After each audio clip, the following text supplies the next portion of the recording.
안녕하세요. 이태훈 팀장이라고 합니다. 저희는 이제 미래 R&D, 아까 앞서서 발표해 주신 조한수 팀장님과 같은 조직이고요. 저희 팀은 텔레콤 스마트 팩토리 사업의 엔지니어링을 담당하고 있습니다. 제 소개를 간략히만 드리고 시작하면은 텔레콤 들어와서는 예지 정비, 외관 검사, 물류 자동화 같은 스마트 팩토리 과제들만 계속해서 진행을 해오고 있었습니다. 그리고 개인적으로 케라스라는 오픈소스 프로젝트의 커미터로도 활동을 했었습니다. 그래서 오늘은 이렇게 좀 강의를 소개해드릴 예정이고요. 스마트 팩토리를 텔레콤에서 왜 하고 있는지 좀 그런 거부터 여쭤보시는 분들이 많으신 것 같아요. 그래서 일단 저희 팀 같은 경우에는 AI 모델링을 넘어서 그 서비스 개발이랑 운영까지 다 실제로 관장을 하고 있다 보니까 항상 범용적인 아키텍처 그리고 효율적인 운영 이런 것까지 좀 고민을 하면서 진행을 하고 있고, 그리고 스마트 팩토리를 텔레콤이 하는 이유는 아시겠지만 저희가 하고 있는 유무선 통신 사업 같은 경우에는 이미 다 회선이 세츄레이션이 됐습니다.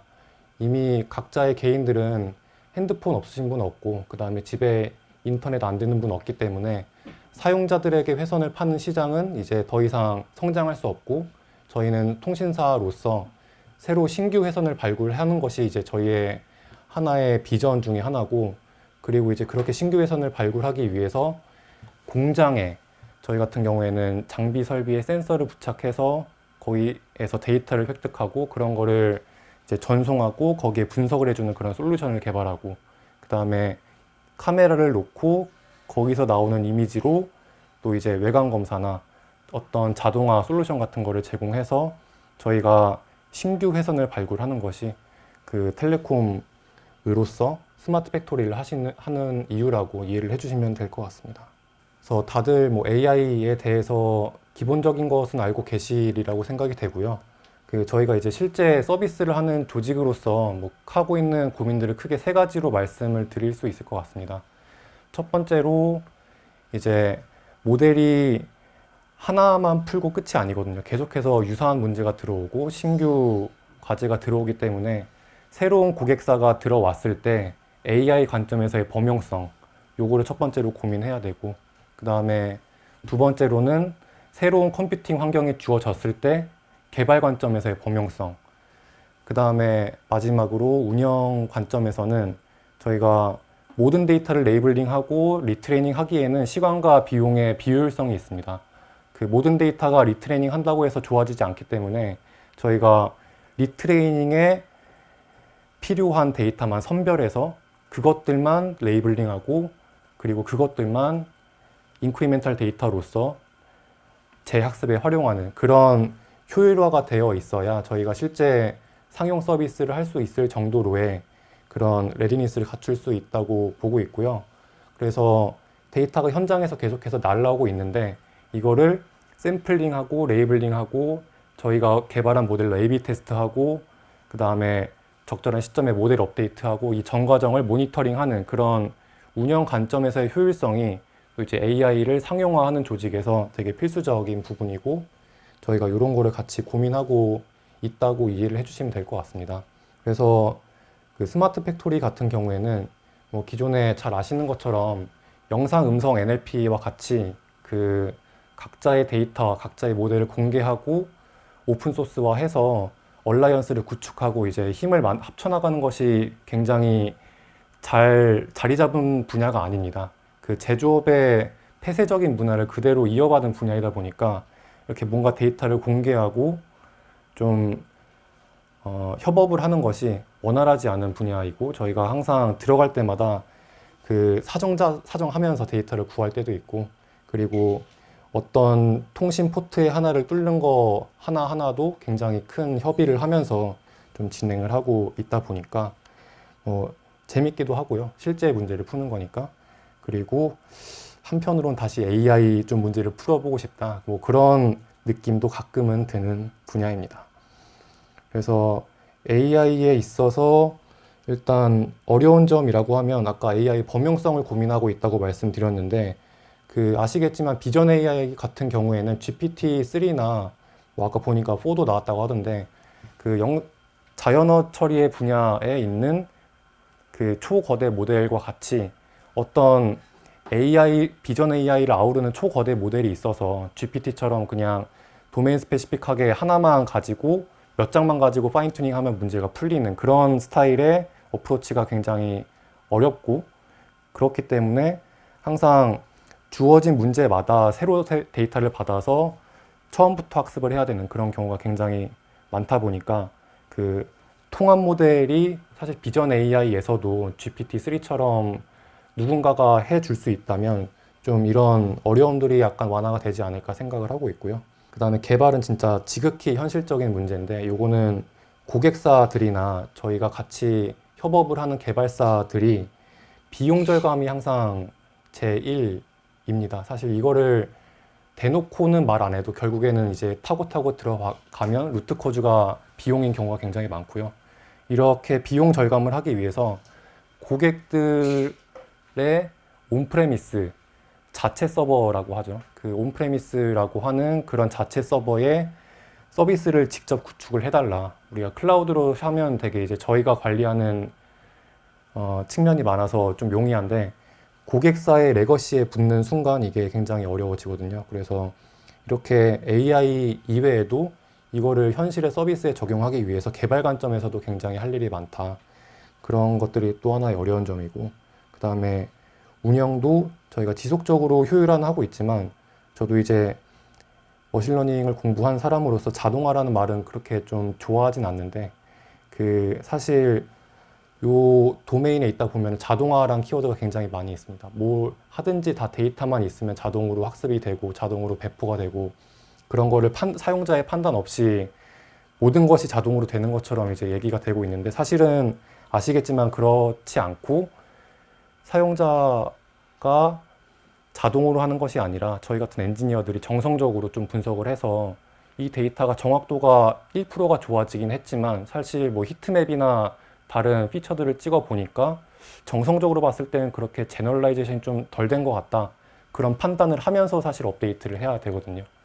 그래서 이렇게 모델 유지 보수를 할 때마다 항상 사람이 개입을 해야 되는 점, 이런 게 좀 서비스를 하는 조직 입장에서 어려운 점 중에 하나인 것 같습니다. 그래서 지금 크게 보면 저희 스마트 팩토리 관련 조직에서 하는 테마는 크게 세 가지고요. 로봇 그린 머신 비전인데, 일단 로봇 비전은 이제 영상을 하나 보여드리겠습니다. 고 하는 그런 육체 노동들이 굉장히 힘들거든요. 보기에는 단순해 보이지만. 인간의 힘든 일을 도와주는 기술이 있다는 거죠? 네, 그렇습니다. 보시다시피 카메라가 박스들을 촬영을 해가지고요. 박스가 기울어져 있는지 어느 방향으로 놓여져 있는지를 정확하게 우리 AI가 식별해내면 박스를 정확하게 짓기 위한 동작을 계산을 해서 로봇이 집어내고 있는 거죠. 아니 근데 이 친구가 자꾸 이 상자를 툭툭 이렇게 내려놓는 것 같은데 좀 깨지거나 이럴 우려는 없나요? 지금 여기는 시연 환경이라서 그렇고요. 실제로는 이렇게 높낮이까지 계산을 해서 사뿐히 놓을 수 있습니다. 박스 말고도 봉투 형태로 올 때가 있잖아요. 콜라병이라든지 화장품병, 기계 부품 같은 것도 집을 수 있는 대한 기술도 상품화하려고 계획하고 있습니다.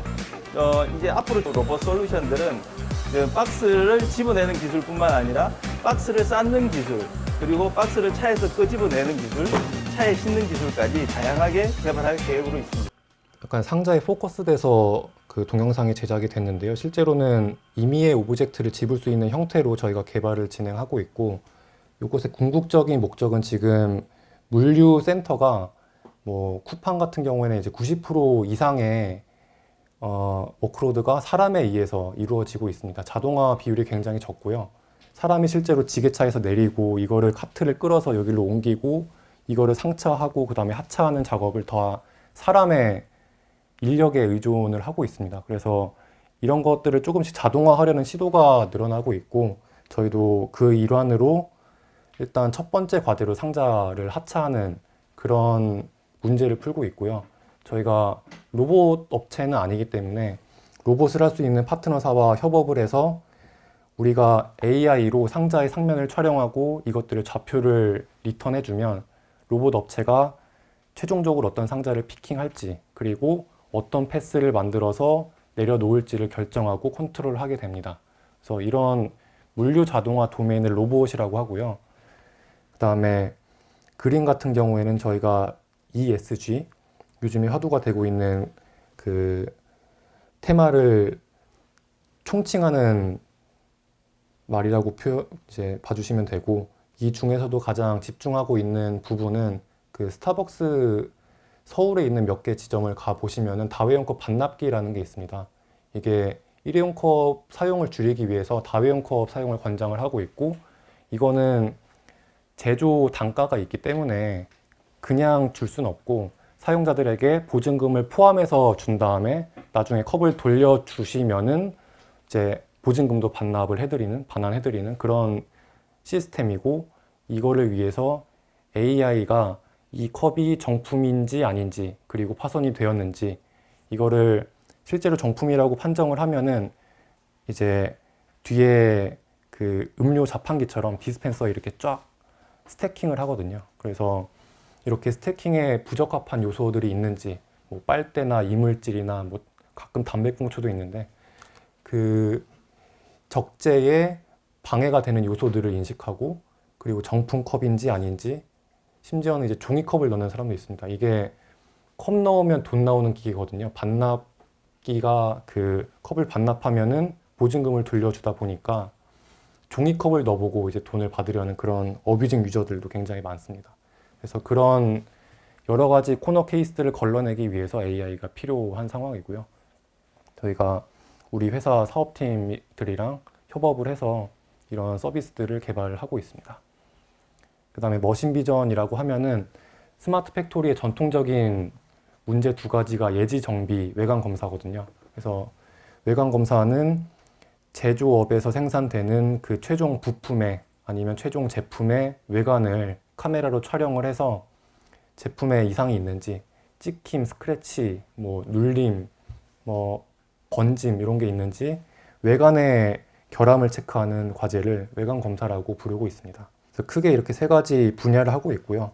그 세부 과제로 보면 여기 있는 것보다도 훨씬 더 많은데 대표적인 것만 추린 거고, 지금 실제로 서비스를 하고 있거나 곧 서비스를 할 예정인 과제들의 목록이고, 이제 개별 과제들은 또 뒤에서 다시 설명을 드리도록 하겠습니다. 그래서 요거는 이제 저희 아키텍처인데요. 범용성을 위해서 저희가 범용 아키텍처를 개발하고 있다고 말씀을 드렸고, 이거를 케이스마다 조금씩 다르긴 해서 로봇 비전을 예로 들어서 설명을 좀 드리겠습니다. 이렇게 왼쪽에 보시면은 저게 고객사의 데이터 센터, 그 다음에 오른쪽에 보시면 텔레콤의 데이터 센터, 두 가지의 데이터 센터가 있습니다. 그래서 왼쪽에서는 이제 서비스가 실행이 돼야 되니까 인퍼런스 리소스들이 위치가 되어 있고요. 그 다음에 고객사의 자원에서 학습을 하려면 그 엄청난 비용이 들기 때문에 학습은 다 저희 데이터 센터에 있는 GPU 풀에서 진행을 하고 있습니다. 그래서 이렇게 하기 위해서는 고객사에서 발생되는 실제 데이터가 저희 쪽으로 넘어와야 되고, 그 다음에 저희가 이 데이터를 활용해서 리트레이닝한 결과가 모델로 떨어지면은 이 모델을 왼쪽으로 다시 싸줘야 됩니다. 서비스를 위해서. 그래서 이렇게 양방향의 트래픽이 필요한데, 이 트래픽을 일으킬 때 다이렉트 액세스가 불가능합니다. 이게 저희는 다 대기업이기 때문에 폐쇄망이에요. 이렇게 어디에선가 외부로 진입하는 트래픽에 대해서 굉장히 엄격합니다. 그래서 저희가 얼리 스테이지이기 때문에 다이렉트 액세스에 대해서 좀 설득을 하는 과정이 쉽지 않아서 중간에 퍼블릭 클라우드 AWS라고 하는 매개체를 둬서 발생되는 데이터는 AWS에 다 모으고요. 그 다음에 저희가 트레이닝 필요한 경우에는 여기에서 데이터를 쫙 긁어와서 트레이닝 한 다음에 모델의 결과를 다시 AWS에 푸시를 합니다. 그러면 업데이트가 필요한 시점에 이 퍼블릭 클라우드에 있는 모델을 풀링해서 서비스를 업데이트하는 방식으로 구현이 되어 있습니다. 그래서 이게 아마 이제 다른 과제들도 많이 들어보셨을 텐데요. 그 맥락은 다 비슷합니다. 결국에는 폐쇄망이라는 조건에 순응하면서, 그리고 고객사가 요구하는 그 비용의 한계점들을 극복할 수 있는 그런 아키텍처들을 고민하다 보면은 결국에는 저런 형태로 진화가 되는 것 같고요.